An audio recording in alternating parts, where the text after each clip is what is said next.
สบายดีมาพบกับอาจารย์ส้มคิดที่ซองที่ส้มคิดอีกแล้วเนาะวันนี้อาจารย์จะมาสอนเกี่ยวกับ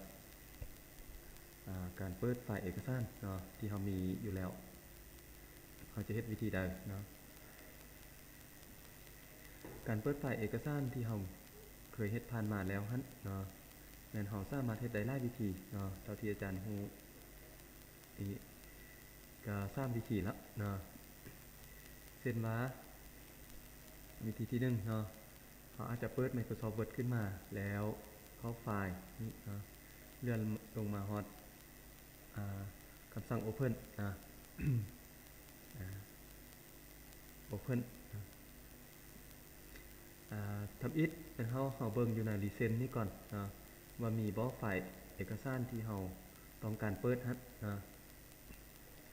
ในทีนี้อาจารย์จะต้องการเปิดไฟล์เอกสารที่มีชื่อว่าทีส้มคิดเนาะมาเบิ่งอยู่นี่บ่มีเนาะถ้าบ่มีอยู่นี่อาจารย์ก็ต้องได้ไป browse เนาะ เวลากด browse แล้วมันจะขึ้นหน้าต่าง open ตัวนี้ขึ้นมาเนาะเราก็มาซอกเบิ่งว่าเอกสารที่เราต้องการมันอยู่ในซองใดเนาะคือของอาจารย์นี่จะอยู่ในซอง data นี้เนาะโฟลเดอร์ sample นี้ที่ส้มคิดเนาะเราก็มาคลิก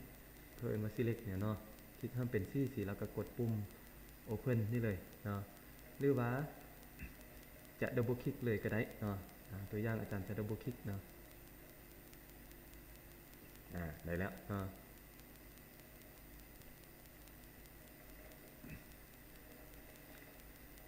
ส่วนวิธีที่2เนาะวิธีที่2นี้อาจารย์แนะนำเลยเนาะเพราะมันสะดวกเฮาก็คือเฮาเข้ามาแอดปุ่ม open นี้เนาะใส่ในปุ่มเอิ้นว่าใส่ในแท็บ quick access บนนี้เนาะเห็นบ่พอเฮากดออฟมันออฟเนาะติ๊กใส่มันเข้ามาเนาะปุ่มนี้เนาะเอิ้นว่าปุ่ม open เนาะ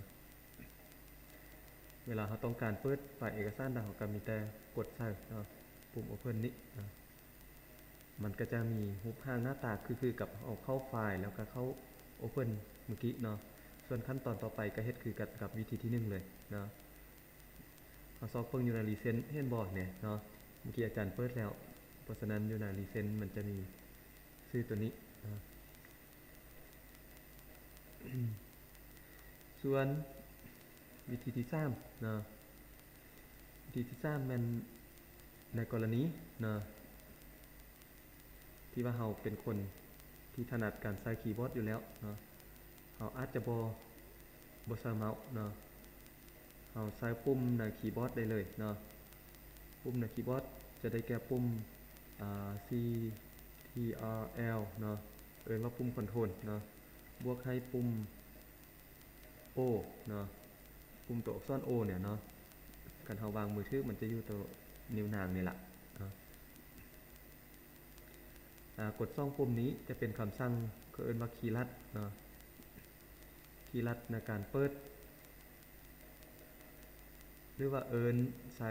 หน้าต่าง Open ฮัดเนาะตัวอย่างอาจารย์สิลองกดให้เบิ่งเนาะกดปุ่มคอนโทรลแล้วกด O เนาะเห็นบ่หน้าตามันจะออกมาคือกันกับ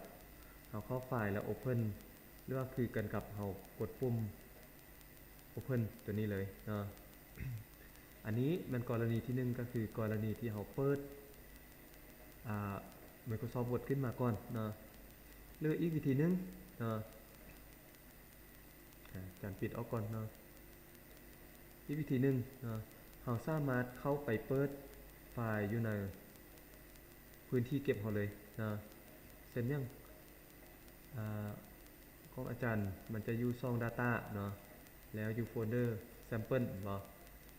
เฮาเห็นไฟล์เฮาแล้วเนาะเฮาดับเบิลคลิกเนาะก็ได้คือกันเนาะวิธีนี้ก็ได้คือกันแล้วแต่ว่าความถนัดของไผเนาะผู้ใดมักแบบใดเฮ็ดแบบนั้นเนาะสุดท้ายเนาะแต่บ่ท้ายสุดเนาะอาจารย์สิเฮ็ดคลิปต่อๆไปอยู่เนาะอาจารย์ก็มีแต่ข้อฝากช่อง YouTube อาจารย์ช่องที่ส้มคิดนี้เนาะอย่าลืมเข้าไปกดติดตามหรือว่า Subscribe เนาะ เพื่อเป็นกำลังใจให้อาจารย์เด้อเนาะขอขอบใจ